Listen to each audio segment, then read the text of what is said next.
Rebeldes islamistas de Siria consolidan su control en Alepo, la ciudad más poblada del país, tras la retirada del ejército. Ahora también controlan el aeropuerto de esa localidad.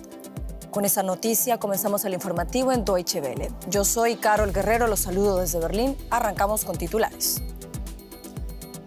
El ejército del presidente sirio Bashar al-Assad confirmó hoy su retirada de Alepo tras haber sufrido decenas de bajas, aunque aseguró que se trata de una medida temporal a la espera de la llegada de refuerzos para realizar un contraataque.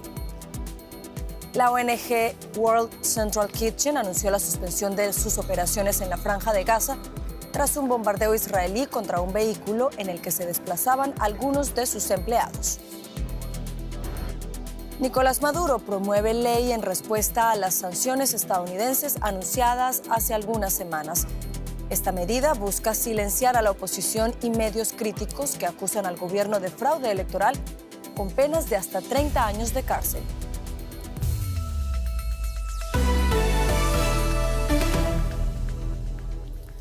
En Siria se recrudece la guerra civil, considerada el mayor desafío al régimen de Bashar al-Assad. Miles de combatientes islamistas rebeldes han tomado gran parte de la ciudad más poblada del país, Alepo. Decenas de soldados del ejército sirio han muerto producto de esta ofensiva sorpresa. El régimen de Bashar al-Assad dice que está ya preparando una contraofensiva para retomar el control del país. Los insurgentes también se han apoderado del aeropuerto y han tomado otras ciudades. Los combates reavivan un conflicto que ha permanecido inactivo durante los últimos 4 años. De acuerdo con el Observatorio Sirio de Derechos Humanos, no se registraban ataques aéreos rusos desde hace 8 años. Celebrando la victoria. Los combatientes rebeldes toman las calles de Alepo 8 años después de haber sido expulsados bajo devastadores ataques aéreos gubernamentales y rusos. Se alegran de lo que consideran una aplastante derrota del presidente Bashar al-Assad. Pateando la estatua del padre de Assad, el expresidente Hafez al-Assad. Gracias a Dios y tras 8 años desplazados por la familia Assad y su maquinaria criminal, hoy hemos vuelto a Alepo. Por la gracia de Dios, hemos vuelto a nuestro país. Soy hijo de Alepo. Es un sentimiento indescriptible volver a tu país, a tu tierra, al lugar donde te criaste. La ofensiva sorpresa de múltiples grupos rebeldes comenzó el miércoles en la provincia noroccidental de Alepo. Miles de combatientes recorrieron pueblos y ciudades, mostrando puestos de control del gobierno y vehículos militares capturados. Pero el gobierno de Assad, respaldado por Irán y Rusia, ha respondido con ataques aéreos.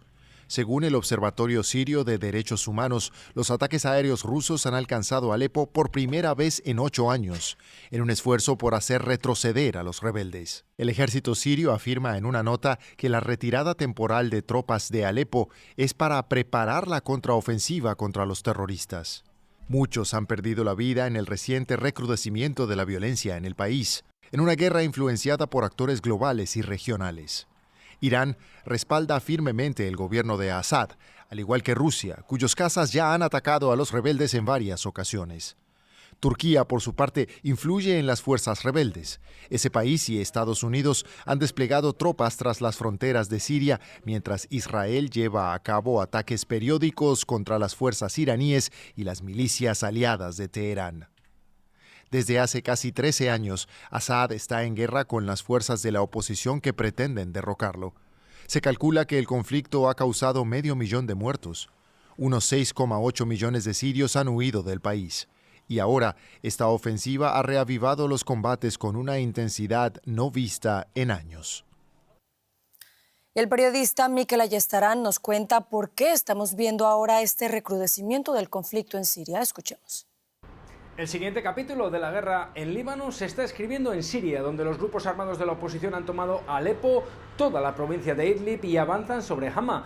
Los enemigos de Bashar al-Assad han aprovechado que sus dos grandes aliados, Rusia y Hezbollah, están ocupados en otros frentes y han asestado un golpe sorpresa. Miles y miles de civiles escapan de la segunda ciudad del país, que los milicianos han tomado sin apenas resistencia de un ejército sirio que ha colapsado.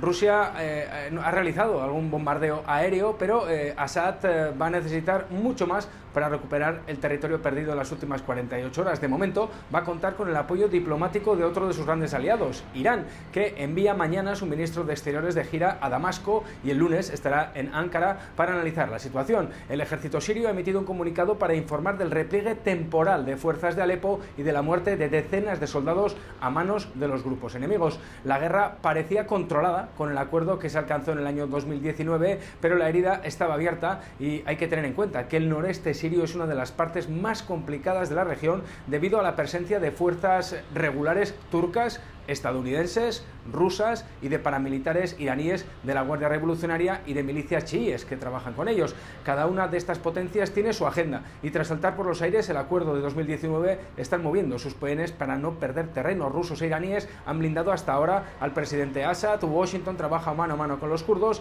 y los turcos son el respaldo principal de los islamistas árabes sirios.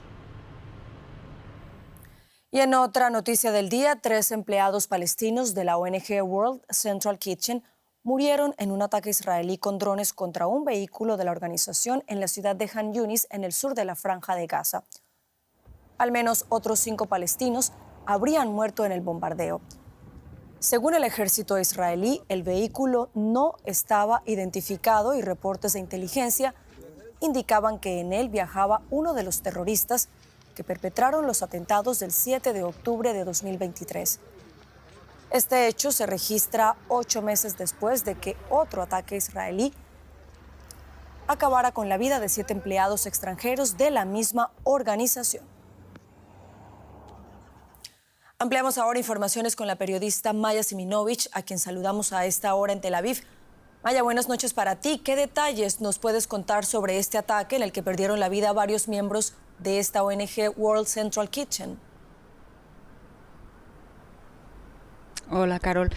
Sí, el ejército israelí ha confirmado que esto ha pasado. En las primeras horas se puso en duda que fueran trabajadores de la World Central Kitchen y últimamente ha dicho que efectivamente el terrorista buscado, porque es uno de los 5 muertos, era también trabajador de la World Central Kitchen y le ha devuelto en realidad la pelota a la organización diciéndoles que verifiquen, por favor, e informen a qué personas contratan, puesto que este era un terrorista que ellos conocían y habían seguido y saben, les consta que fue uno de los atacantes en el kibbutz Nir Oz el 7 de octubre. Esto es lo que ha pasado hoy y además cabe destacar también que ha habido una declaración de un exministro de Defensa, Moshe Yaalon, que además fue jefe del ejército, que se quejaba después de este acontecimiento de que Israel está viéndose arrastrada a llevar a cabo una limpieza étnica en Gaza, además de anexión y asentamiento cuando el 70% de la población, según él, no lo desea. Maya Siminovich en Tel Aviv, gracias por estas informaciones. Vamos ahora con un resumen de otros hechos que también son noticia en esta jornada. Las fuerzas israelíes han intensificado sus asaltos a diversas zonas de la Franja de Gaza. Una ofensiva con tanques causó múltiples explosiones cerca de la localidad de Deir al-Balah, en el centro del enclave. Mientras tanto, decenas de personas murieron o resultaron heridas en un ataque aéreo contra un edificio de varias plantas en el norte, según informan los servicios de emergencia gazatíes. Hamas ha hecho público un video de un rehén estadounidense israelí. Es la primera vez en varios meses que el grupo militante muestra a un rehén vivo y el contenido sugiere que el video se grabó en los últimos días. Las autoridades israelíes creen que unos 50 rehenes podrían seguir con vida en Gaza. Miles de personas se concentraron hoy en la ciudad de Valencia, en el este de España, para expresar su descontento por la gestión de las devastadoras inundaciones que azotaron la región hace ya un mes. Los manifestantes exigieron la renuncia de los líderes regionales o incluso su encarcelamiento mientras encendían velas en homenaje a las víctimas. Las inundaciones, las más graves en España en una generación, dejaron un saldo de 230 muertos y sumieron calles, viviendas y comercios bajo el barro. Y vamos a Venezuela porque ese país responde a la Casa Blanca con una ley que castiga con hasta 30 años de cárcel el apoyo a las sanciones internacionales contra el régimen de Nicolás Maduro. Además, contempla el cierre a medios de comunicación que difundan mensajes de apoyo a estas medidas. Recordemos que Washington anunció a comienzos de este mes un paquete de sanciones contra empresas venezolanas y altos cargos acusados de socavar las elecciones presidenciales celebradas el pasado 28 de julio. Caracas ha reaccionado con indignación. Ante sus seguidores, el presidente de Venezuela, Nicolás Maduro, firmó la ley que ordena penas de entre 25 y 30 años de prisión para las personas que expresen su apoyo a las sanciones internacionales impuestas al gobierno y altos cargos. La ley orgánica Libertador Simón Bolívar. Yo recibí esto que tengo aquí en la mano, de la mano del doctor Jorge Rodríguez. Esta es la ley orgánica Libertador Simón Bolívar para la defensa de la paz y la soberanía de Venezuela. La ley, aprobada por el Parlamento de mayoría chavista, fue promovida después de que la Cámara de Representantes de Estados Unidos aprobara en noviembre la Ley Bolívar. Esta prohíbe a las agencias federales estadounidenses realizar negocios con el régimen de Maduro o sus asociados. Además, la ley venezolana también impondrá multas de más de $1 millón por infracciones y prohíbe a los dirigentes políticos que la incumplan ocupar cargos electos durante 60 años. Los diputados de la Asamblea Nacional entraron a debatir una ley para hacer justicia, una ley para defender a Venezuela y para vencer, como estamos venciendo, y venceremos todas las amenazas y todos los bloqueos del imperialismo norteamericano y sus países satélites o sus gobiernos satélites. La ley venezolana es el último esfuerzo de Maduro para silenciar la disidencia tras las elecciones de julio pasado, que tanto Maduro como el líder de la oposición, Edmundo González Urrutia, afirman haber ganado. La oposición acusa al gobierno de fraude. Las protestas antigubernamentales que estallaron en todo el país al día siguiente de los comicios se saldaron con 28 muertos, casi 200 heridos y unos 2.400 manifestantes detenidos. Seguimos en ese país. Isla Margarita fue siempre considerada la perla del Caribe venezolano, pero los continuos apagones y las consecuencias de la pandemia borraron el brillo que ostentó cuando hospedaba a turistas atraídos por playas de ensueño y productos de lujo libres de impuestos.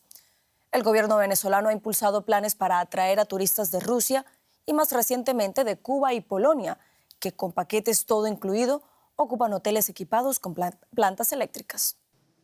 Las ruinas del emblemático Hotel Laguna Mar, con sus paredes descoloridas y piscinas abandonadas, son hoy un testigo mudo del auge y caída de la isla Margarita, otrora llamada la perla del Caribe. Los hoteles, que una vez fueron un símbolo de lujo y glamour, ahora se alzan como fantasmas en una isla golpeada por años de crisis, apagones y la pandemia.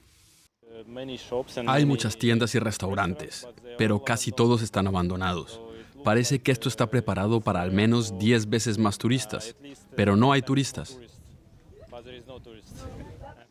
El deterioro también se siente en la avenida Santiago Mariño, en el pasado una vibrante arteria comercial de la ciudad de Por la Mar y donde hoy los comerciantes luchan por mantener a flote sus negocios. El vandalismo ha afectado pues, lo que es el comercio, lo que es llevar y revender el aluminio y otros. Y bueno, los que estamos aquí nos mantenemos presentes para evitar pues, que ese saqueo. El gobierno venezolano intenta impulsar el turismo con vuelos directos desde Rusia, Cuba y Polonia. Desde 2023, unos 40.000 turistas rusos han llegado atraídos por paquetes todo incluido en hoteles abastecidos con plantas eléctricas aislados de los apagones. Sin embargo, la recuperación no será fácil. Los cortes de electricidad siguen siendo un obstáculo.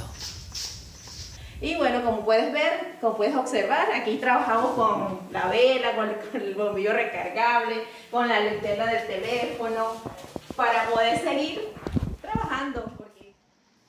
A pesar del deterioro, muchos insisten en que Margarita tiene la capacidad de renacer. Sí, como el ave fénix, yo lo considero así, ese renacer. Todo evoluciona y yo creo que esto va a evolucionar para mejor. Entre ruinas y recuerdos, esta vieja perla del Caribe sueña con que el retorno de mejores días le devuelvan la luz y el esplendor que el tiempo se llevó. Y con esto llegamos al final del informativo. Sigan conectados a Deutsche Welle.